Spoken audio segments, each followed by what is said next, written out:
دنیا میں دو قسم کے لوگ ہوتے ہیں دنیا کے معاملے میں. ایک وہ لوگ جو دور اندیش ہوتے ہیں, وہ کہتے ہیں یار فوری رزلٹ نہیں بھی نکل رہا, بعد میں بھی نقصان ہوگا تو ابھی سے بچنا شروع کر دو. اور یہ لوگ اکثر فائدے میں رہ جاتے ہیں. جیسے ہم صحت ہی کی مثال دیکھ لیں کہ جو ذرا کیئر کرتے ہیں عام طور پر, وہ پھر ان بیماریوں سے اکثر بچ جاتے ہیں. 100% تو نہیں, کیونکہ دنیا میں اللہ نے رزلٹ 100% کسی کا رکھا ہی نہیں ہے. 100% صرف آخرت میں ہی ہے کہ آپ آخرت کے لیے کوئی عمل کریں گے تو اللہ فرماتے ہیں لا یظلم ربک احدا, تیرا رب ظلم نہیں کرے گا, اجر ضائع نہیں کرے گا. جو نیکی کرے گا تو ایک کے بجائے 10 گنا بڑھا کے کم سے کم دوں گا میں. قرآن میں ہے نا کہ جو دنیا کی کھیتی طلب کرتا ہے نوتیہ منہا, اس میں سے کچھ دیں گے ہم. جتنی دنیا چاہے گا ساری نہیں ملے گی, کچھ ملے گی. اور یہ کچھ بھی اس کو ملے گی من نشا, جس کو ہم چاہیں گے, ورنہ ککھ بھی نہیں ملے گا. اور یہ کچھ بھی اس کو ملے گی من نشا, جس کو ہم چاہیں گے, ورنہ ککھ بھی نہیں ملے گا. لیکن عام طور پر مل جاتی ہے, ہمیشہ نہیں, عام طور پر مل جاتی ہے. اس لیے دنیا میں بھی محنت کا حکم ہے. صحت کے حوالے سے محنت کرو, پیسے کے لیے محنت کرو, عزت کے لیے محنت کرو. رزلٹ 100% نہیں ہے لیکن 70% بھی ہو تو چلو ہم 70% لوگوں میں آ جائیں. 100% نہیں ہے. اگر 100% ہوتا نا تو یہ نظام عالم تباہ ہو جاتا.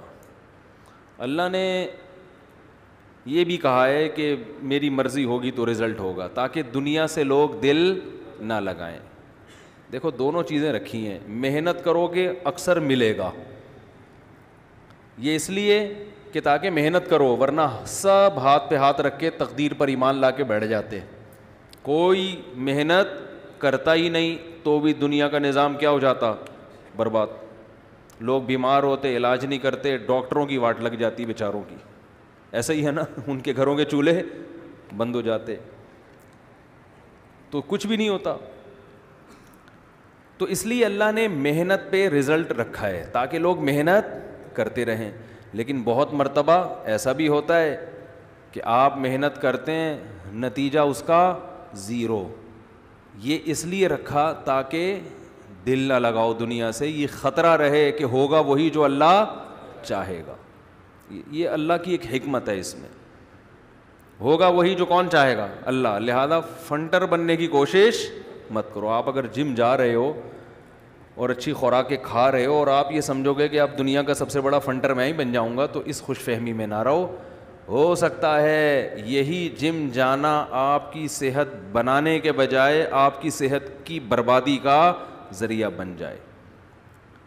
ایک فزیکل فٹنس کے ماہر تھے, ٹرینر تھے, وہ کوئی انجیکشن انہوں نے ایسا لگا لیا کہ وہ الٹا ان کے گلے پڑ گیا. اب دیکھو وہ لگایا تو اس چکر میں تھا کہ میری زبردست قسم کی فٹنس ہوگی اور زبردست گولے شولے بنیں گے میرے. اسپیڈ بریکر جو باڈی بلڈر کے بن جاتے ہیں نا مختلف بہت سارے, تو 1-2 بریکر ہمارے بھی نکل آئیں گے. لیکن سائیڈ ایفیکٹ, ری ایکشن ہوا اور لینے کے دینے پڑ گئے.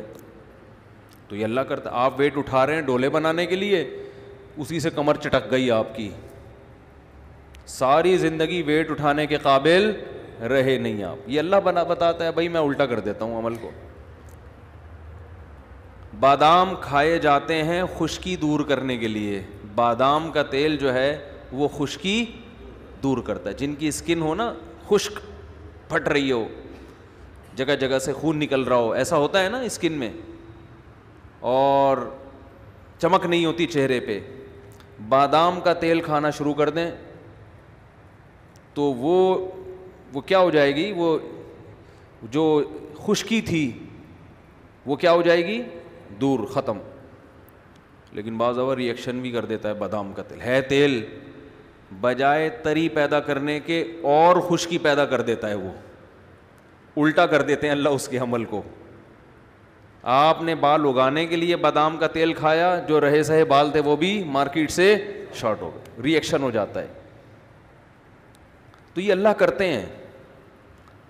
ڈاکٹر تو کہے گا بھائی ری ایکشن ہو گیا, حکیم کہے گا بھائی کیا ہو گیا, ری ایکشن ہو گیا, طبیعت کو موافق نہیں آئی, کچھ بھی نہیں. ہمارے فرمایا کرتے تھے اصل میں یہ جو ری ایکشن ہے نا, یہ اللہ اپنی قدرت بتا رہا ہوتا ہے کہ تم صرف اسباب اختیار کرو, ہوگا وہ جو میں چاہوں گا, تاکہ لوگ اللہ پہ بھی تو یقین کریں نا, ورنہ اللہ کو تو سب چھوڑ ہی دیتے. سارے کام ٹھیک ہوتے تو بس بادام کا تیل ہی لے کے بیٹھے ہوئے ہوتے کہ یار سب کچھ اس سے ہوتا ہے, ٹھیک ہے نا, اسی کی پوجا کرو.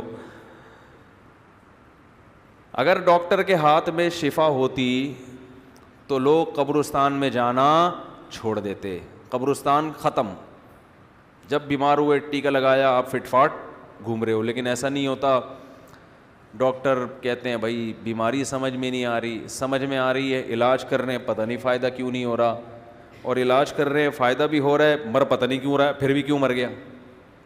کہتے ہیں نا بھئی رات ابا سے مل کے آیا, اچھے بھلے ٹھیک ٹھاک تھے, ڈاکٹر نے کہا تھا اب تو لے جائیں, بس 2 دن میں چھٹی ہو جائے گی, صبح انتقال کی خبر آ گئی. ایسے بہت کیسز ہوتے ہیں. اور یہ صرف یہاں نہیں ہوتے, ساری دنیا میں ہوتے ہیں. تو یہ دنیا اللہ نے ایسی بنائی ہے کہ یہاں اسباب پر 100% رزلٹ اللہ نے رکھا ہی نہیں ہے.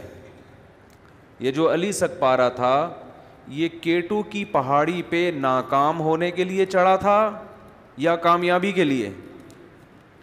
اگر اس کا خیال ہوتا, 50% بھی خیال ہوتا کہ میں مر جاؤں گا, تو چڑھتا ہی ہے.